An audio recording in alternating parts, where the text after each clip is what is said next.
Good afternoon. Now, the topic of my talk here is on the Malaysian property market. But after hearing what Christina said, I feel very embarrassed, paiseh, because she said that within 50 years, Singapore has become a first world country, whereas in Malaysia, we are still third world. But the good thing is that although we are third world country, we also build first world buildings. So we have got first world property projects, but been sold at third world prices. So that's why what Vincent told earlier, very popular amongst Malaysians, among Singaporeans, is to invest in Malaysian properties.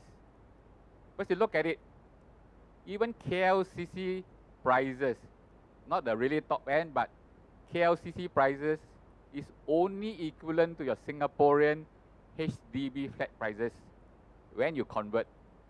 So how cheap can it be, right? So let me, first of all, start by talking about the budget. Budget was announced 10 October this year. And what is the impact of the budget on the property market?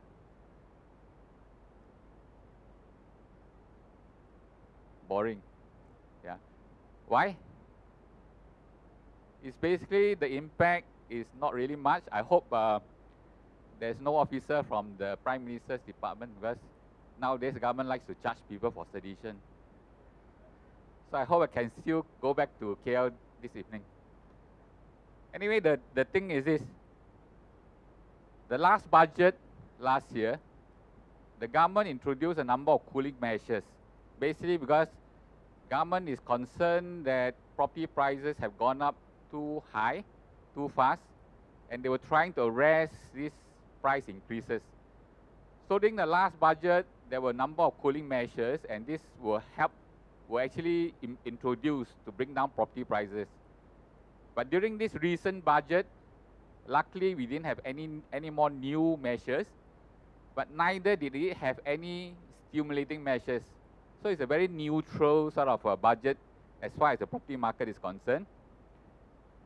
In the budget, PM announced that the first half of this year, Malaysian economy grew by 6.4%.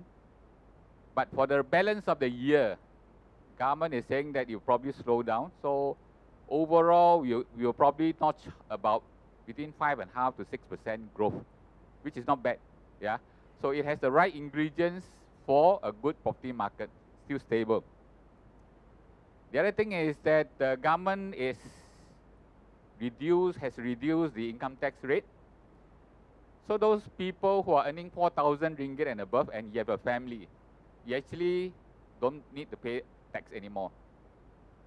And currently, the top level tax at 26% is applied to income above 100,000.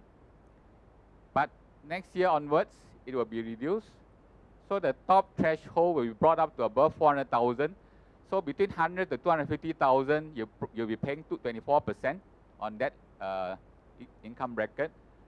And between 250 to 400,000 is 24.5%. Above 400,000, only you pay the top rate of 25%. And for corporate tax, 2016, they will reduce it by 1%. For SME also, they bring it down by another 1%. Now, the other thing is stamp duty. Currently, for stamp duty, there's a 50% exemption. Yeah, for those properties, for those houses priced 400,000 ringgit and below. So in the recent budget, government has raised the price threshold to 500,000 and extended the exemption to 31st December 2016. So this is something of a positive news, but it won't affect Singaporeans because you can't buy such properties. Now the other thing is RPGT, not much impact. Those people who sell properties now, the acquirer will have to retain 3%. Previously, they only hold back 2%. Now they have to hold back 3%, and they have to pay to the income tax department within 60 days. And those people who transfer properties as a gift, the acquisition price is deemed to be the acquisition price that the donor paid plus allowable expenses. So this is just to clarify a few gray areas. Affordable housing, the government has allocated quite substantial amount of money for building affordable housing. Affordable housing here is defined as houses priced at 400,000 ringgit and below. So there are a number of agencies entrusted with this task. Prima has been given the responsibility to build 80,000 units of houses. JPN, which is the National Housing Department, another 26,000. SPNB, another 37,000. Now, this looks good and sounds good on paper. But in Malaysia, everything moves at a snail speed. So this one is, like in Malaysia, what we say is, syok sendiri. Why? Because it looks good on paper, but it takes some time before all this affordable housing materializes. And this is in addition to what private sector developers have to build. Because in Malaysia, you build anything above 10 acres of land, you actually have set aside land to build low-cost houses. Yeah, the government has relaxed it a bit, so you can actually mix it with low, medium, and medium-cost houses. But this is set to be sold at set prices. So for developers, they don't like to build low-cost houses. Because in KL, if you sell at 42,000 ringgit, how to make money? You lose a lot of money. Yeah. REDA, the Housing Developers Association, has said that for each low-cost house they build, they probably lose about 100,000. So who wants to build? But this is a sort of policy introduced by the government, and all developers are bound by it. There are a number of infrastructure projects which have been approved under the budget. Now you have to take note of this, because have you all ever attended any talk by Ho Chin Soon? He's a map guru. Now his mantra is always, if you want to invest in property, follow the infrastructure. Yeah.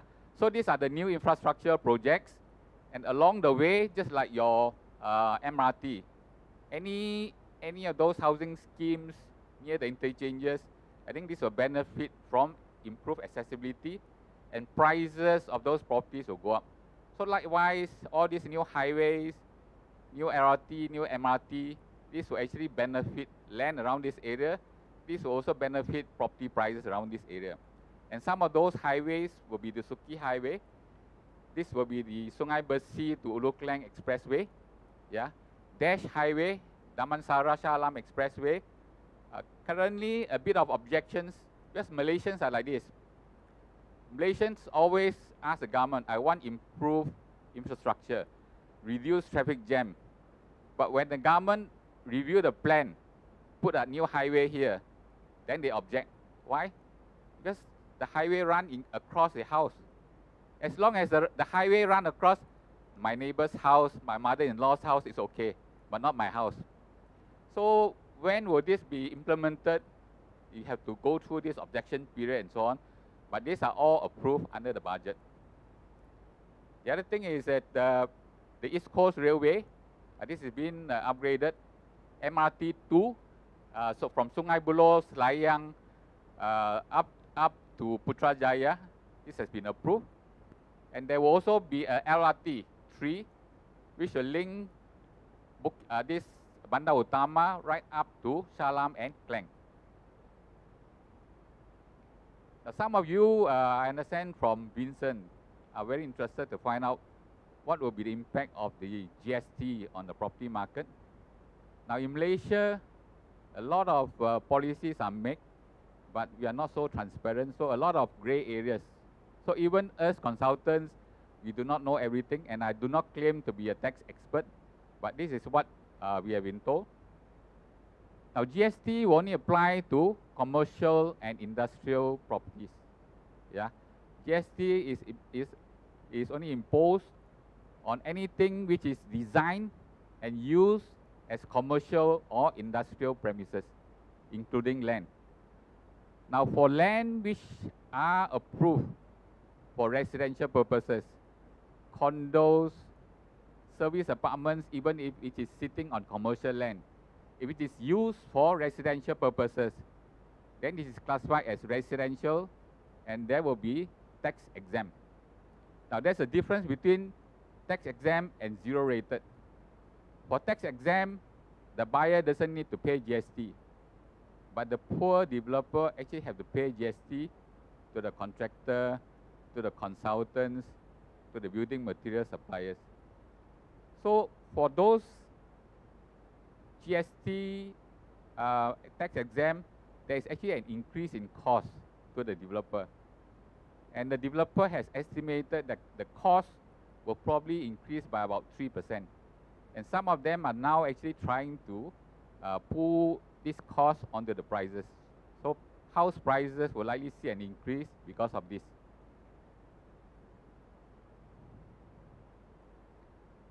Now, what is the impact on the property market? Now, let us go back. What is the performance of the market so far? From 2007 until 2013, you can see that volume of transactions has increased.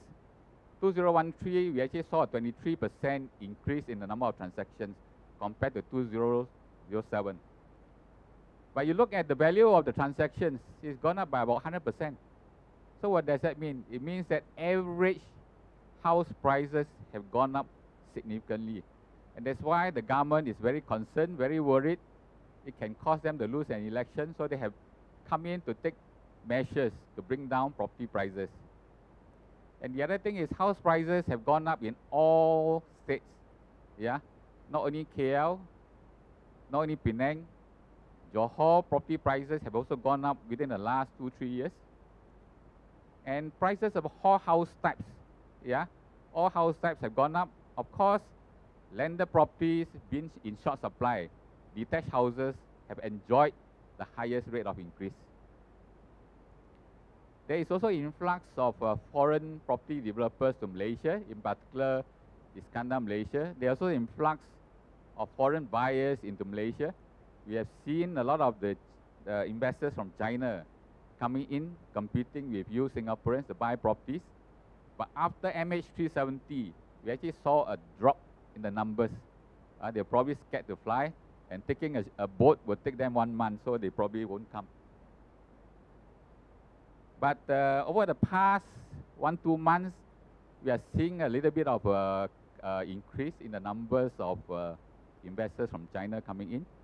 So hopefully this will be continued to the longer term. Now, some of the politicians have blamed the foreigners for the price increase, for pushing up the prices. But looking at the numbers, we don't think so, because overall foreign purchases contribute to less than 3% of total purchases overall Malaysia. And even in the big cities like KL, maybe about 18%, JB maybe 15%, Penang 8%. So it's not really so much compared to Singapore, which I think has higher number of foreign buyers. So I don't think foreign buyers are the cause of it, but maybe it could be the reverse, because the China developers come, they launch 9,000 units in one go. So this may have an impact, because there could be a potential oversupply of houses in certain of the areas.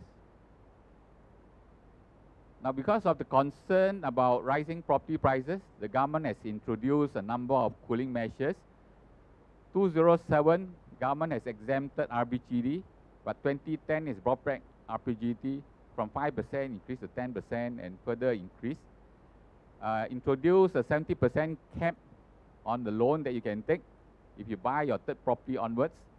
Last time, you can buy any number of properties and you can even borrow up to 90% if your income can support it.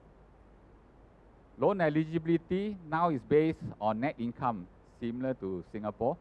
Last time was based on gross income.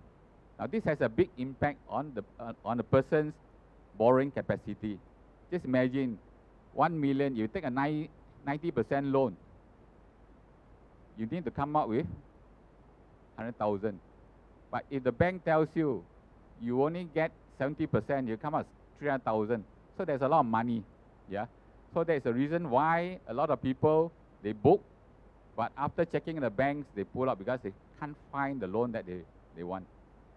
Not to say that it's rejected, but the loan amount that they want is not approved. So DIBS, which I think previously Singapore also had this scheme, developer interest bearing scheme, is no longer allowed because this has actually caused a lot of speculation. With only 2%, 3%, somebody can go and buy a property and don't have to pay anything for the next 3 years whilst the property is under construction. Yeah, no need to pay any interest. So this scheme has actually helped a lot of developers to register good sales, but the government is concerned because this will create an artificial market, and for valuers, this is a big of headache because look, the developers will just price the interest into the selling price, and because of that, for valuers, how much should you value the property? It should be valued excluding whatever interest that the developer has built into the selling price. So this is now no longer allowed. And the government requires greater transparency. In the past, the developer can sell you a property for 1 million, give you say a 10% discount. But when you go and apply to the bank for a loan, you base it on the S&P price, which is 1 million. So you get a 90% loan. In essence, you actually don't have to come up with much money. But Bank Negara, the central bank, now says that you have to be transparent. If you give the buyer 10% discount, you actually have disclosed the net price. So your S&P price technically should be 900,000, and the bank will have to base the loan computation on the 900,000 and not the 1 million. But of course, some developers still don't declare the net price. They still go on gross price.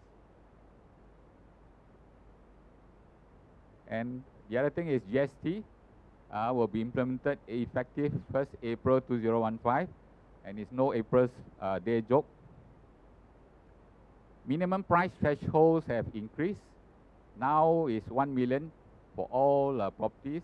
In fact, in certain states like in Penang, in the what they call Selangor, landed properties must be of a minimum 2 million.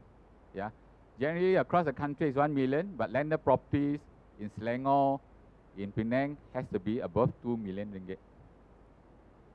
The other thing is that during the last few years, there is this emergence of this investors club, where some of those property gurus, they group together people to join as members, and they buy from developers at about discount. But government is saying that this is a contributory cost to the rise in house prices. So they cannot ban it, but what they do is they require anybody who buy 4 units of housing or more to be registered with the Ministry of Housing. This is an attempt to curb speculation. Now, what is the impact on the market after the implementation of these measures? It seems to begin to take bite. As you can see from this chart here, in KL, the volume of transactions have gone down significantly by 33%. Value has gone down by about 10%. But although the value has come down, you look, on average, house prices are still going up because volume went down by 33%, value only dropped by 10%. So average house prices are still going up.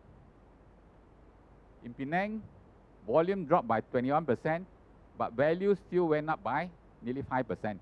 Yeah. Johor is amazing. For quite a while, it has been a bit laggard. But thanks to you Singaporeans, past 2 years, the market has picked up.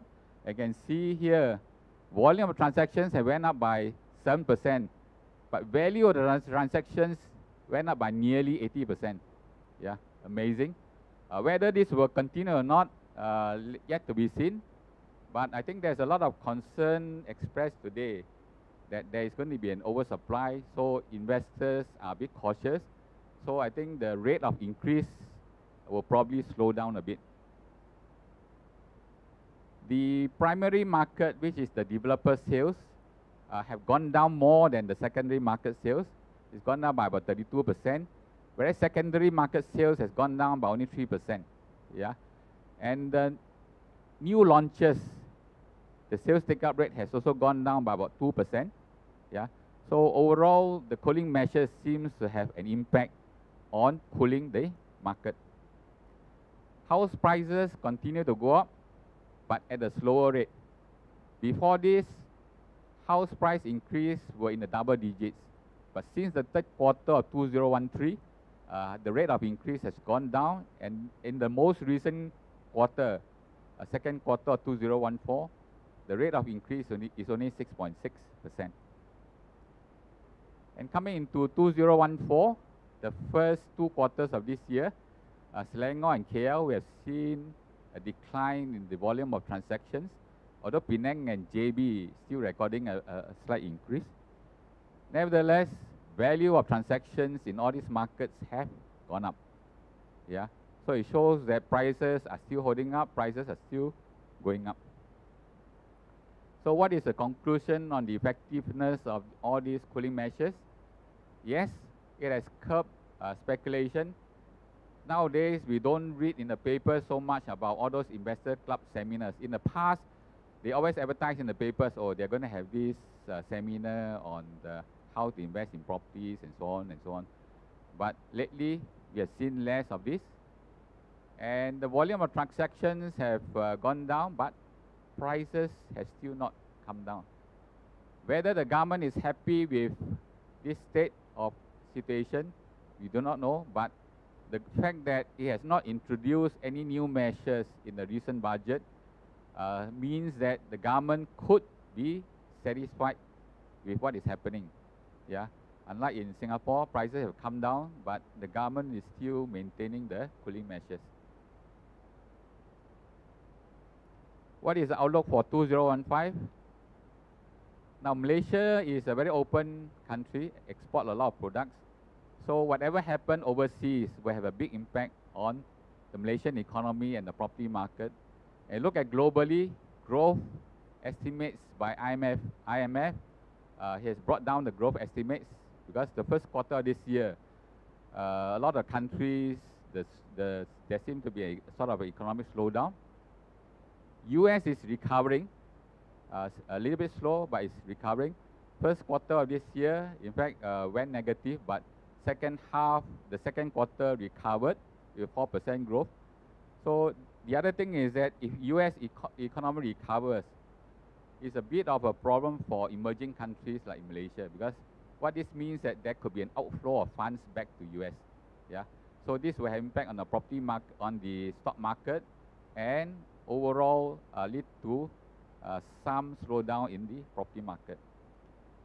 Europe seems to be recovering, but Russia today is having a little bit of economic hiccup, especially with the imposition of sanctions on Russia.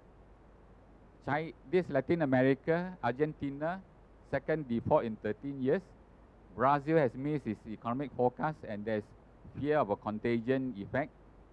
China used to be double-digit growth, but now 7.5% and so on. Now, to Malaysia and Singapore, 7.5% is very good. But to China, 7.5 is a slowdown. Yeah, but it looks like, I think the economy is in good hands. The present government seems to be steering it to a soft landing. So there was actually a large interest rate hike recently. So this will actually help to stimulate the economy.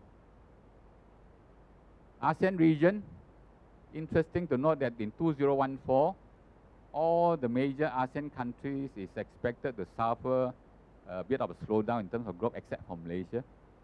Whereas in 2015 is the reverse. All the ASEAN countries will register growth, whereas Malaysia will actually register a decline. As I mentioned earlier, Malaysian economy is still not bad. I think for 2015, it's going to be between 5 and 6%. So these are the right ingredients for a stable property market. Stock market has rebounded. Yeah, so it has gone up above 1,800 points. At one time in 2011, went down to below 1,350, but it's rebounded. So it's inching its way towards 1,900 points. So we are still okay, except that in recent weeks, we have seen an outflow of foreign capital. The other things of concern, the other issues of concern is, of course, inflation. It has crept up to 3.4% now. Yeah, and household debt. Malaysia is one of the really high indebted nations, 87%. So because of this, the worry is that Bank Negara may come in to take certain measures to actually prevent this from escalating. Recently, interest rates, there was a recent Bank Negara meeting, no increase in interest, but the previous interest rate hike of 25 basis points did not have much impact on the property market, which is good. GST, earlier on there was actually talk about panic buying before GST implementation. We have not seen the panic buying yet, although a lot of sellers are very keen to sell, of course, before GST is implemented.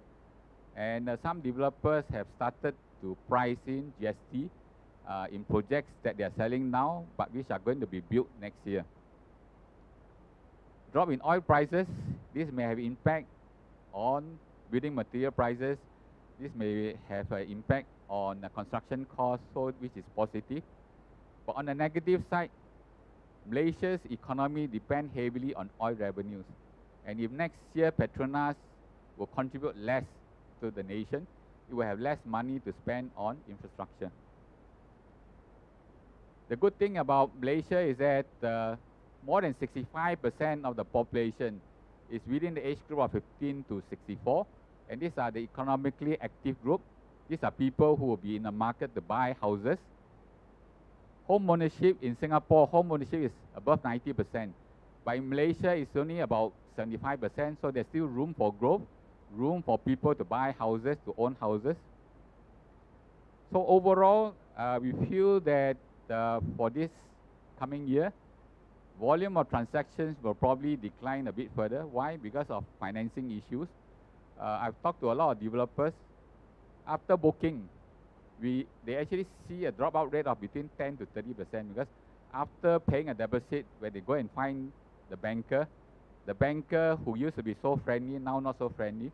So the banker says that I can't give you 90% loan, but 70% you want to take or not. So a lot of these people, they can't come up with that difference, so they pull out from the sale. So the other thing is that there are some areas which are a bit of concern to developers. So that's why some of those developers have slowed down on the launches. And then some of those people with a lot of projects in Iskandar, Malaysia, they have announced publicly that they are refocusing on the Klang Valley instead of putting all the eggs in Iskandar, Malaysia. And we see that the primary market will see a bit of a dip, but secondary market will see okay. But we don't think that there will be any drop in house prices. In fact, with the implementation of GST and land prices, land cost is still going up, building material cost is still continuing to go up unless the drop in oil prices have a positive impact on that. So we will probably continue to see a bit of increase in house prices, but it will no longer be of the past few years. No more double-digit growth. Probably now will be the normal 3 to 5% increase per year sort of situation. In certain areas, we are seeing a lower occupancy rates. House prices have gone up, but rental rates have not gone up, so we are seeing a situation of compressed use. Interest locally will be focused on houses price 400,000 and below. And for those people with a bit more money, probably up to $1 million. Units with large built-up areas, probably sales will be a bit slower. The focus will be more on those smaller size units. Demand is still strong for small units. This picture here, this is a launch that we did 1st November. This is in Shah Alam ICT. 300 units, 80% taken up within 4 hours. The first person joined the queue at 4 a.m. The rest of the people came at 6 a.m. And price per square foot is not cheap, because price per square foot is about 700 over to 800 ringgit per square foot. But absolute price is cheap. Absolute price is only 400,000 ringgit. So that's why a lot of people took the opportunity to buy. Yeah. And this one is Iskandar, Malaysia. Reported to be good sales, not so by me. So I cannot vouch for the accuracy of this report, but it said that this project enjoyed very strong demand. Okay, I'm told that I have very little time left, so time's up. But let me go through very quickly. So is it a good time to invest? Yes, but be very careful. Choose the right location. Where are the locations? Locations which are established, you won't go wrong. Invest in Bangsar, Damansara Heights, very little land left for development, so you won't go wrong. And areas which will enjoy a good infrastructure, improve accessibility, these are the areas where there are sort of economic stimulus. Like for example, the government put in the new university. These are the areas that you should actually be looking at. And when the market is slowing down, look for areas where you can easily rent out the units, because at the worst, you can still rent out and get some income. Developer, make sure that you buy from a developer who doesn't abandon the project. So check the financial statements, the reputation, track record, and so on. And then do your homework. Check with the experts. Make sure that you're buying at the right pricing and not overpaying, and so on. And the other thing is that never buy because it's cheap. Always buy because it's value. It offers long-term appreciation potential. Yeah, not just because it's cheap. You look at those low-cost houses and so on. Price-wise, it's never really appreciated much because the location is wrong. Yeah, so pick the right location. You pay the right price. I'm sure you will be able to enjoy a good rate of capital appreciation as well as good rental income. Yeah. So with that, I conclude my presentation. So if you need my slides, you can perhaps email to me at this email address, or you can ask STP for a set of this. Thank you.